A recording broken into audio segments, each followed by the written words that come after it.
Olá, gente, bem-vinda a mais uma aula de Química. E na nossa aula de Química dessa semana, nós vamos responder questões utilizando aí uns conceitos importantes que já foi passado a vocês em videoaula sobre reações químicas, tá? Nós vamos responder questões sobre as leis de Proust e Lavoisier, sobre balanceamento, como balancear uma equação, e também sobre os tipos de reações, né, que nós estudamos aí nas nossas últimas aulas. Então, vamos lá, prestem atenção. Essa resolução de questões vai ajudar bastante vocês na resolução da lista que foi proposta nessa semana para vocês estarem resolvendo. Então, até mais.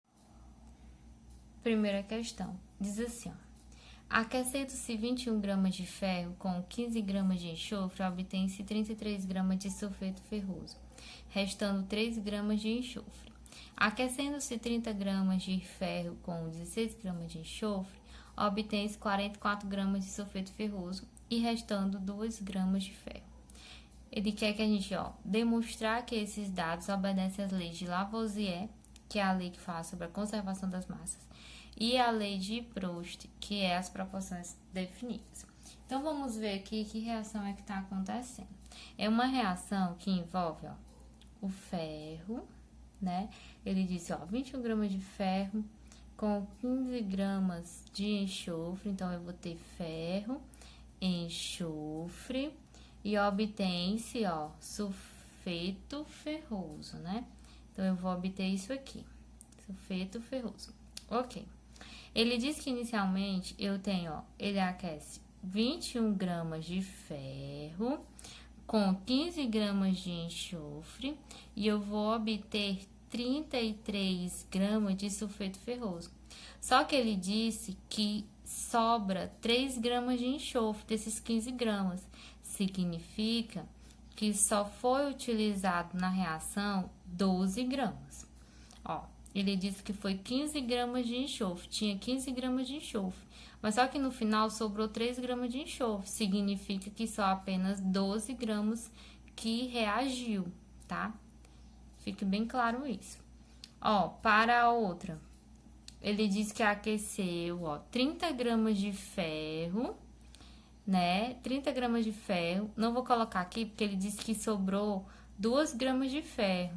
Então, no caso, o que reagiu só foi apenas 28 gramas dos 30, porque sobrou 2 gramas de ferro. Aí ele fala 30 gramas de ferro com 16 gramas de enxofre, obtendo 44 gramas, tá? Olha aqui que vocês têm que ficar atentos. No início eu tinha 15 gramas de enxofre, só que sobrou 2 no final. Significa que só o que reagiu foi 12 gramas de enxofre para formar 33 gramas de ferro,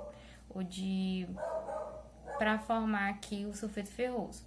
Aqui na segunda, a mesma coisa, No caso, foi com o ferro. Eu tinha inicialmente 30 gramas de ferro, mas no final sobrou 2 gramas de ferro. Então, o que participou da reação só foi apenas 28, tá? Por isso que ficou aqui o 28 e não o 30. Certo, ele quer que eu demonstre isso aqui utilizando as leis de Lavoisier e Proust. Olha só, a lei de Lavoisier, eu vou colocar bem aqui, vou botar assim, e vou colocar aqui a primeira que nós vamos falar, que é a lei de Lavoisier. A lei de Lavoisier fala sobre a conservação das massas. O que ela diz? Que as massas que eu tenho nos reagentes tem que ser igual à massa que eu tenho nos produtos. E observe que aqui dá certinho, Nos reagentes, eu vou colocar aqui, reagentes tem que ser igual, vou colocar um M de massa. A massa dos reagentes tem que ser igual à massa dos produtos, beleza? Produtos. Então, a massa dos reagentes eu tenho 21 gramas mais 12 gramas. Tem que ser igual a 33 gramas. E né? Você soma 21 mais 12 dá 33. Então, 33 gramas igual a 33 gramas é a lei de Lavoisier sendo confirmada. Olha a outra aqui, para outra situação. eu vou ter a mesma coisa, ó, 28 gramas mais 16 gramas tem que ser igual a 44 gramas, que é a massa dos reagentes. Somando 28 com 16 dá 44 gramas. Então, está comprovada aqui a lei de Lavoisier, certo? A outra lei que eu tenho é a lei de Proust. O que a lei de Proust fala? A lei de Proust fala sobre as proporções definidas. Ela vai me dar uma informação de que quando na formação do composto existe uma proporção exata e bem definida para que nada sobre, nada tem excesso. Então, esses valores aqui, eles seguem uma proporção, tá? Ó, eu tenho sempre ferro reagindo com enxofre formando sulfeto ferroso. Então, as proporções aqui, elas seguem o mesmo valor. Então, se eu dividir, por exemplo, ó, 28 por 20 ou 21 por 28, eu vou ter um valor equivalente a 3/4, se você dividir aqui direitinho. 3/4. Se eu dividir 12 por 16, eu também vou ter 3/4. E se eu dividir 33 por 44, eu também vou ter 3/4. Observe que as massas aqui, ó, aumentaram, né? Ó, aumentou as massas. E aumentou em que proporção? De 3 para 4. De 3 para 4, de 3 para 4. Então, as massas, elas vão variar aí de forma proporcional, tá? Porque no final da minha reação não pode sobrar nada. Então, essa é a lei de Proust. Vamos aqui para a segunda questão. Balanceie as equações abaixo. Letra A. Então, eu tenho essa equação aqui. Sempre quando você for balancear uma equação, sempre comece pelos metais, aí depois você vai para os ametais, carbono, hidrogênio e por último o oxigênio, tá bom? Então, é regrinha, coloquei lá na videoaula para vocês, quando eu falei sobre balanceamento. Então, a gente vai começar aqui pelo metal, que é o sódio, né? Ó, só tem aqui de metal o sódio, certo? Então, aqui nos reagentes, ele tem 2 sódios. E aqui nos produtos, só tem 1. Então, para ficar com 2, eu tenho que colocar um 2zinho aqui do lado, ó. Aí, vai ficar, ó, 2 sódio, tá? Que vai multiplicar com 1 que tem aqui, certo? Tem um 2 sódio, 2 cloro. Beleza, o sódio já balanceei. Agora, eu vou para o outro, que é um ametal. No caso, eu tenho aqui, ó, o cloro, certo? Que é um ametal. Depois do metal vem um ametal. O cloro, eu tenho um cloro aqui, certo? E aqui nos produtos, eu tenho 2, ó, porque eu coloquei esse 2 aqui, 2 vezes 1, 2. Eu tenho 2 cloros. Então, para que os reagentes ficar com 2, também eu tenho que colocar um 2zinho aqui na frente. Fica 2 vezes 1, 2. Certo, agora eu vou para o carbono. O carbono, vamos ver aqui, eu tenho um carbono aqui. E tenho um carbono aqui também, nos produtos. Então, o carbono está beleza. Certo? Vamos para o hidrogênio. O hidrogênio, eu tenho 2 hidrogênios aqui, ó, porque eu coloquei esse 2 aqui. E vamos ver aqui nos produtos, eu também tenho 2 hidrogênios, então tá beleza. E por fim, o oxigênio, eu tenho 3 oxigênios aqui. E quantos eu tenho aqui no produto? Eu tenho 2 mais 1, 3. Então, a minha equação está balanceada, tá? Nesses espaçozinhos que não tem números, você considera como se fosse 1, ok? Então, certíssimo. Lembrando que sempre começa pelo metal, depois ametal, carbono, hidrogênio e oxigênio, sempre. Vamos para a letra B. aqui eu tenho os reagentes e aqui eu tenho os produtos. Então, na regrinha lá, eu vou começar aqui, ó, pelo carbono, porque nessa reação só tem carbono, hidrogênio e oxigênio. Então, primeiro vai ser o carbono, depois o hidrogênio e por último o oxigênio. Então, o carbono, o que eu observo? Que nos reagentes eu tenho 2 carbonos. Nos produtos, eu tenho apenas um. Então, para ficar com 2, eu tenho que colocar um número 2 aqui do lado. Então, na conta eu tenho aqui 2 carbonos nos reagentes e 2 carbonos nos produtos.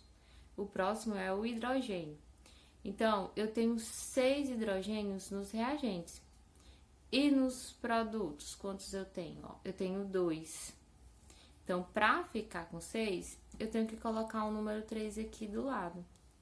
Porque aí eu multiplico, ó, 3 vezes 2, 6. Fica com 6 hidrogênios que tem também nos reagentes.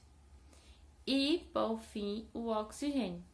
Quantos oxigênios eu tenho nos reagentes? Eu tenho 2 mais 1, 3. E quanto nos produtos? Eu tenho, ó, 2 vezes 2, 4. 3 vezes 1, 3. 4 mais 3, eu tenho 7 oxigênios nos produtos. Então, para ficar igual, se eu colocar um número 3 aqui, ó, vai ficar assim, 3 vezes 2, 6, mais 1, 7. Então, eu fico com 7 oxigênios nos reagentes e fico aqui com 7 oxigênios nos produtos. Então, a minha equação está balanceada. Então, vamos para a terceira questão. Classifique as reações abaixo em adição ou síntese, decomposição ou análise, deslocamento ou síntese ou simples troca e dupla troca. Então, letra A. Então, eu tenho aqui essa reação. Vamos ver, vamos analisar que tipo de reação é essa, quanto aos componentes que formam a reação. O que você tem que observar? Tem que observar aqui os compostos dos reagentes e como foi que eles se organizaram para chegar aqui nos produtos. O que você observa? Que nos produtos eu tenho o zinco junto com esse composto aqui, ok? Ó, ele está aqui. E aí, o Pb, que é o chumbo, fica sozinho. Então, essa reação aqui, ela é chamada de simples troca ou deslocamento, aonde você tem que um elemento da substância composta, ele se desloca até a substância simples, formando uma nova substância composta e uma nova substância simples. Então, aqui eu tenho uma reação do tipo deslocamento ou simples troca, beleza? Letra B. Letra B, você vai fazer a mesma coisa. Você vai olhar os reagentes e como foi que ficou aqui os produtos. Então, observe que nos produtos você tem o ferro juntamente com o cloro, não é? Então, esses dois aqui se juntaram e formaram esse composto, essa substância. E, por fim, eu vou ter o enxofre junto com o hidrogênio. Então, aqui, eu vou ter a reação em que duas substâncias compostas formam 2 novos produtos aí que também são compostos, tá? Então, eu tenho 2 substâncias compostas formando 2 produtos compostos. Eu tenho uma reação do tipo dupla troca. Na letra C, o que nós observamos na letra C? Na letra C, eu tenho aí que apenas uma substância composta, ó, uma substância composta vai formar 2 outras substâncias, não é isso? Eu só tenho uma substância formando 2 outras. Então, eu tenho o tipo aqui de reação chamada de decomposição ou também chamado de análise. Certo? Na letra D, o que eu observo na letra D? Eu tenho duas substâncias formando apenas uma. Então, eu tenho aqui uma reação de adição ou síntese. Elas se somam, formando apenas uma. Então, para você, adição, para você conseguir visualizar que tipo de reação é que está acontecendo, basta você olhar os reagentes e depois olhar os produtos e ver como esses compostos se organizaram, como é que esses elementos que fazem parte desses compostos se organizaram, tá? É dessa forma que vocês vão conseguir identificar.